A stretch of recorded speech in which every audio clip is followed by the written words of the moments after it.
नमस्कार दोस्तों, स्वागत है आपका टीवी 24 नेटवर्क में और मैं हूं अजय सिन्हा।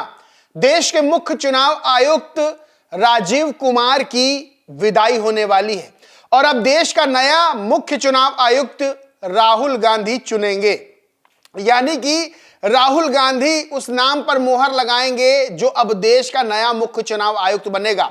आपको बता दें कि मुख्य चुनाव आयुक्त राजीव कुमार बेहद चर्चित व्यक्ति हैं इस वक्त देश में, जहां विपक्ष लगातार चुनाव आयोग का विरोध करता है, यानी कि आरोप लगाता है कि चुनाव आयोग निष्पक्षता नहीं बरतता है चुनाव में, तो वहीं मुख्य चुनाव आयुक्त पर भी कई तरह के आरोप विपक्ष के द्वारा लगाए जाते हैं। कभी ईवीएम को लेकर लगाया जाता है तो कभी यह कहा जाता है कि मुख्य चुनाव आयुक्त राजीव कुमार पैरेलल नहीं है, यानी कि वो विपक्ष के साथ भेदभाव करते हैं और तमाम तरह के आरोप लगाए जाते हैं। यहां तक कि कोई चुनाव होता है तो यह तक कहा जाता है कि एक तरफ सत्ता पक्ष है, एक तरफ विपक्ष है और दूसरी तरफ चुनाव आयोग है। तमाम तरह के सवाल खड़े होते हैं। इसी बीच जो बड़ी खबर निकलकर सामने आई है वो खबर यह है कि अब मुख्य चुनाव आयुक्त की विदाई होने वाली है। ऐसा क्यों? दरअसल 18 फरवरी को उनका कार्यकाल खत्म हो रहा है। आपको एक खबर बताते हैं, एबीपी न्यूज की है। लिखा है पीएम मोदी राहुल गांधी करेंगे नए मुख्य चुनाव आयुक्त का चयन, 17 फरवरी को बैठक। देश के मौजूदा मुख्य चुनाव आयुक्त राजीव कुमार का कार्यकाल 18 फरवरी 2025 को खत्म होने जा रहा है। नए चुनाव आयुक्त के चयन के लिए कानून मंत्रालय ने 3 सदस्यीय कमेटी की बैठक बुलाई है।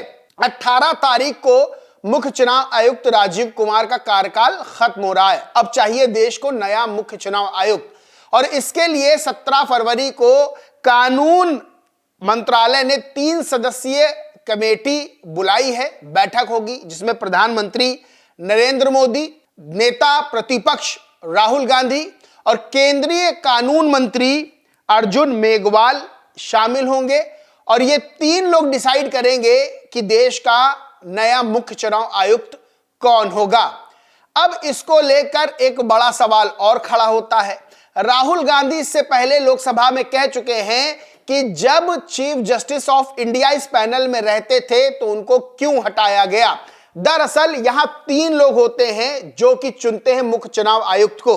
पहले 3 लोग थे जिसमें से प्रधानमंत्री, एक नेता प्रतिपक्ष और एक चीफ जस्टिस ऑफ इंडिया रहते थे। बाद में चीफ जस्टिस ऑफ इंडिया को हटा दिया गया और उनकी जगह अब एक केंद्रीय मंत्री, एक प्रधानमंत्री और एक नेता प्रतिपक्ष जो इस वक्त राहुल गांधी हैं, ये 3 लोग रहेंगे। तो सीधा सा विपक्ष का सवाल है, सीधा सा राहुल गांधी का सवाल है कि आखिर जब मेजॉरिटी सत्ता पक्ष के पास है तो फिर वही मुख्य चुनाव आयुक्त बनेगा जो सत्ता पक्ष चाहेगा। सबसे पहली बात यह है कि अगर पहले का देखा जाए, क्योंकि राहुल गांधी पहले भी इस तरह के सवाल खड़े कर चुके हैं। लोकसभा में बोलते हुए राहुल गांधी ने कहा था यह बात कि जब पहले एक सत्ता पक्ष का यानी कि प्रधानमंत्री, नेता प्रतिपक्ष और चीफ जस्टिस ऑफ इंडिया रहते थे तब फिर क्यों कमेटी से चीफ जस्टिस ऑफ इंडिया को हटा दिया गया। अब यहां पर इसको लेकर राहुल गांधी ने सवाल भी खड़े किए थे। बहरहाल जो कमेटी बनी है, जो 17 तारीख को यह डिसाइड करेगी कि नया मुख्य चुनाव आयुक्त कौन होगा, उसमें प्रधानमंत्री नरेंद्र मोदी, केंद्रीय कानून मंत्री अर्जुन मेघवाल और राहुल गांधी होंगे।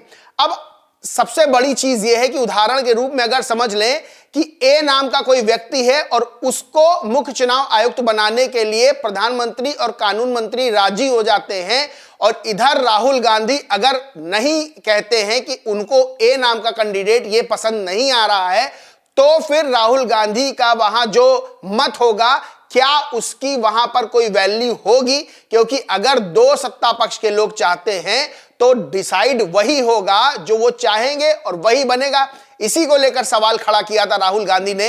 बहरहाल अगर इलेक्शन कमीशन की बात कर लें, बहरहाल अगर राजीव कुमार की बात कर लें तो अपने कार्यकाल के दौरान राजीव कुमार पर तमाम तरह के आरोप लगे, लेकिन राजीव कुमार के कार्यकाल में बड़े बड़े चुनाव भी हुए हैं। चाहे वो लोकसभा का चुनाव हो, चाहे वो हरियाणा का चुनाव हो, चाहे वो झारखंड का चुनाव हो, चाहे महाराष्ट्र का चुनाव हो, चाहे हालिया बीता दिल्ली विधानसभा चुनाव हो, ये सब राजीव कुमार के समय हुए हैं। और सबसे बड़ी चीज कि जम्मू कश्मीर में बहुत सालों बाद चुनाव हुआ, वो भी राजीव कुमार के दिशा निर्देश पर, राजीव कुमार के देखरेख में वो चुनाव संपन्न हुआ है।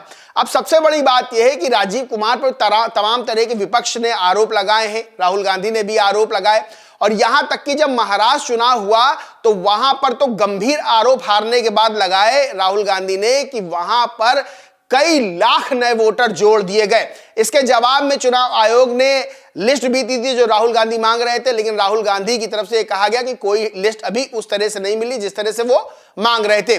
बहरहाल ईवीएम को लेकर भी तमाम तरह के सवाल खड़े हुए।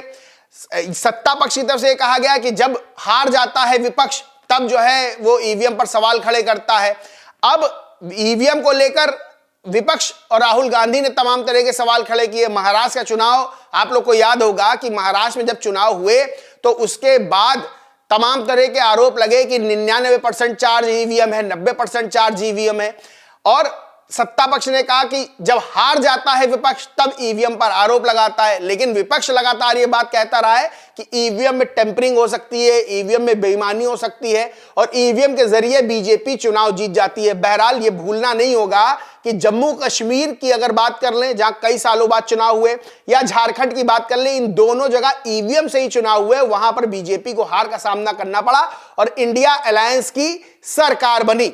बहरहाल तमाम तरह के आरोप लगते रहे राजीव कुमार पर, लेकिन राजीव कुमार के कार्यकाल में बड़े बड़े इलेक्शन कंप्लीट किए गए हैं और राजीव कुमार की जो है 18 फरवरी को मुख्य चुनाव आयुक्त के पद से विदाई है। 17 तारीख को बैठक होनी है। उस बैठक में राहुल गांधी, प्रधानमंत्री नरेंद्र मोदी, कानून मंत्री अर्जुन मेघवाल मौजूद रहेंगे और यह डिसाइड होगा कि नया मुख्य चुनाव आयुक्त कौन होगा। बहरहाल राजीव कुमार से जब पूछा गया कि भाई रिटायरमेंट के बाद उनका प्लान क्या है, तो उन्होंने ये कहा था कि बहुत लंबे समय से काम कर रहे हैं, तो वो मजाकिया लहजे में कहा था कि वो जो है हिमालय पर जाके फिर थोड़ी छुट्टियां उट्टियां मनाएंगे और वहां पर एकांत में मेडिटेशन वगैरह करेंगे। राजीव कुमार जिस तरह से चर्चाओं में रहे, जिस तरह से विपक्ष के निशाने पर रहे, वैसे ही राजीव कुमार ने एक ऐसा कार्यकाल पूरा किया जिसमें कई बड़े बड़े चुनाव भी हुए। तमाम तरह के आरोप भी लगते रहे, ईवीएम को लेकर, निष्पक्षता को लेकर, पक्षपात को लेकर, लेकिन अब नया मुख्य चुनाव आयुक्त तो देश को मिल जाएगा कुछ दिनों में। और किसको मुख्य चुनाव आयुक्त बनाया जाएगा, ये राहुल गांधी, प्रधानमंत्री नरेंद्र मोदी और अर्जुन मेघवाल डिसाइड करेंगे। देखते हैं किसके नाम पर मुहर लगती है, लेकिन अभी इस मामले पर भी राजनीतिक रूप से विवाद सामने आएगा ऐसा लग रहा है। बहरहाल दोस्तों, इस पूरे मामले पर आप क्या सोचते हैं, क्या मानते हैं, कमेंट करके जरूर बताएं। वीडियो अच्छा लगा हो तो लाइक करें, शेयर करें और चैनल को सब्सक्राइब नहीं किया तो सब्सक्राइब करके बेल आइकन जरूर दबा लें। धन्यवाद।